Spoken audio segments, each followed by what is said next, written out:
Hello student, welcome on my channel study with Srishti. आज के lecture में हम लोग पढ़ेंगे कि इनवर्स ऑफ एलिमेंट्री मैट्रिसेस क्या होता है। हम लोग पढ़े थे कि 6 एलिमेंट्री मैट्रिसेस होता है। अब हम क्या करेंगे, आज उसका इनवर्स फाइंड करेंगे।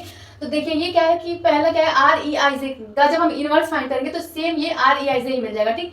फिर दूसरा है क्या, आर ई आई के का जब हम इनवर्स फाइंड करेंगे तो क्या होगा, ये आर ई आई के इनवर्स, या फिर हम इसको लिख सकते हैं आर ई आई 1/k।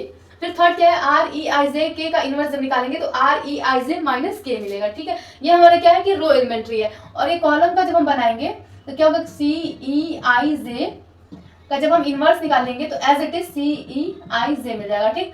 फिर फिफ्थ क्या है कि सी ई आई के का जब हम इनवर्स निकालेंगे तो क्या मिलेगा, ये सी ई आई के इनवर्स या फिर सी ई आई 1/k। फिर सिक्स क्या है, सी ई आई जे के का जब हम इनवर्स निकालेंगे तो ये आएगा सी ई आई जे और ये माइनस के।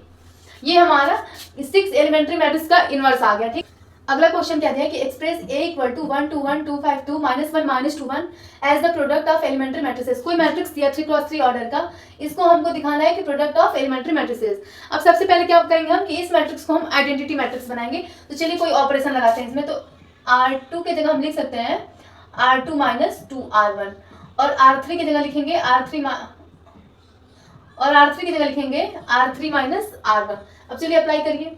तो ये A इक्विवेलेंट क्या होगा, 1 2 -1 और ये 2 - 2 0, 5 - 4 1 -2 और ये +2 कितना हो गया, ये 0। फिर R3 - R1 1 - 1 0, 2 - 2 0, फिर 1 + 1 2।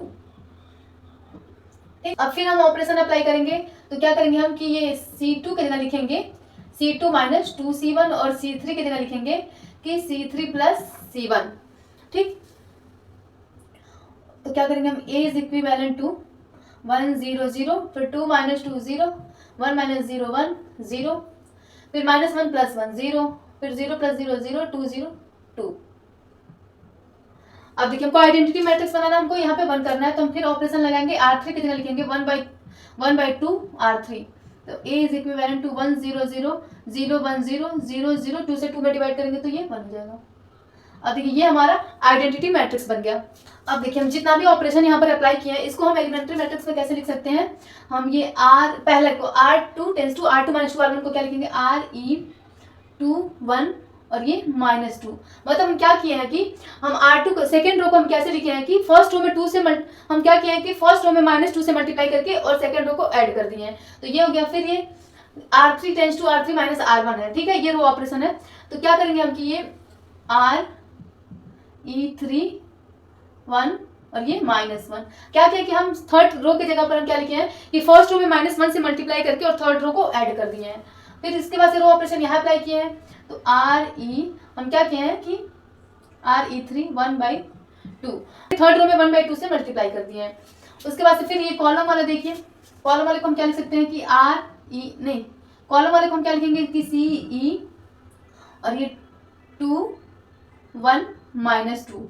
फिर ये C3 के इस वाले ऑपरेशन को क्या लिखेंगे हम कि CE3 1 और ये 1।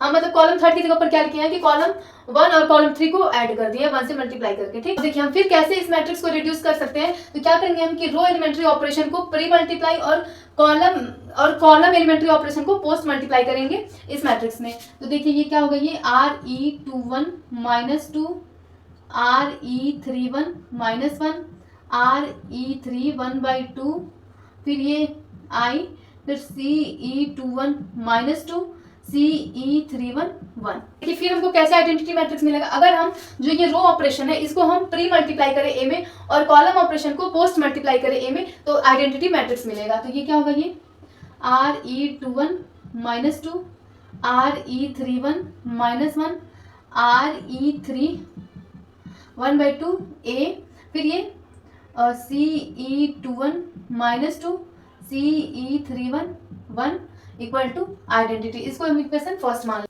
अब देखिए ए को प्रोडक्ट ऑफ एलिमेंट्री मैट्रिसेस के रूप में लिखना है, तो हम क्या करेंगे कि ये जो रो ऑपरेशन था इसका हम इन्वर्स लेंगे और कॉलम का भी इन्वर्स लेंगे, और क्या करेंगे कि हम कि जो रो एलिमेंट्री मैट्रिक्स का जो इन्वर्स है उसको हम ए में प्री मल्टीप्लाई करेंगे और इसको हम ए में पोस्ट मल्टीप्लाई करेंगे। तो जब हम इसका हम इन्वर्स जब लेंगे और इसमें मल्टीप्लाई करेंगे तो ये तो हमारा कट के और ये कॉलम वाला भी कट जाएगा, तो इवनली यहाँ पर ए बचेगा। ठीक है, ए इक्वल टू, अब हम इसके इन्वर्स से हम राइट साइड में मल्टीप्लाई करेंगे, तो पहले प्री मल्टीप्लाई करेंगे, तो ये RE21 minus 2 RE31 minus 1 RE31/2 into आई, ये इसका इनवर्स CE31 1 फिर CE21 माइनस 2 का इनवर्स। ठीक, अब देखिए ये A इक्वल टू, अब ये इनवर्स अप्लाई करने पर हम क्या करेंगे कि इसका रिवर्स ओपन करेंगे, तो ये क्या होगा, ये RE31/2 का इनवर्स, फिर RE31 माइनस 1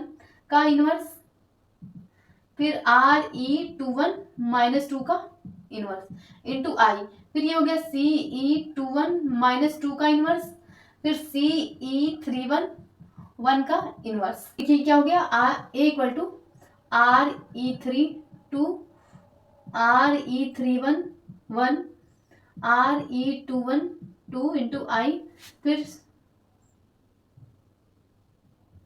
CE21 2 फिर CE31 माइनस 1, जब हम इसका ये इनवर्स ओपन किया है। अब देखिए ये आइडेंटिटी मैट्रिक्स क्या है, 1 0 0 0 1 0 0 0 1। अब देखिए A इक्वल टू, तो जब हम थर्ड रो में 2 से मल्टीप्लाई करेंगे तो क्या हो गया, ये इसमें ये 1 0 0 0 1 0 और ये 0 0 2 आ गया। ठीक, फिर ये देखिए अब हम इसका RE31 1 का मतलब क्या हो गया, हम थर्ड रो की जगह पर क्या लिखेंगे कि हम फर्स्ट रो में 1 से मल्टीप्लाई करके और फर्स्ट रो को और थर्ड रो को ऐड कर देंगे, तो ये क्या हो गया 1 0 0। अब फर्स्ट रो में हमको 1 से मल्टीप्लाई करना है तो ये ऐसे ही रहेगा और इसको हम क्या करना है थर्ड रो में ऐड कर देना, तो ये 0 1 0 और ये 1 और 0 और ये 1।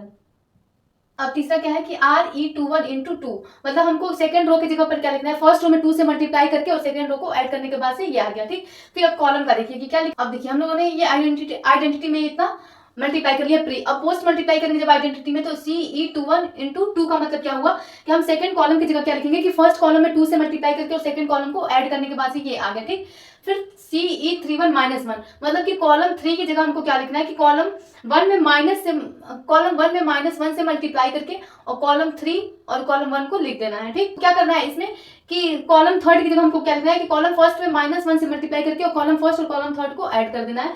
तो ये हमारा क्या हो गया कि हम इस ए को क्या लिख दिए कि product of all elementary matrices, ये हमारा आंसर आ गया। तो आज के वीडियो में बस इतना ही। आई होप आप लोगों को वीडियो पसंद आया होगा। Thanks for watching my video.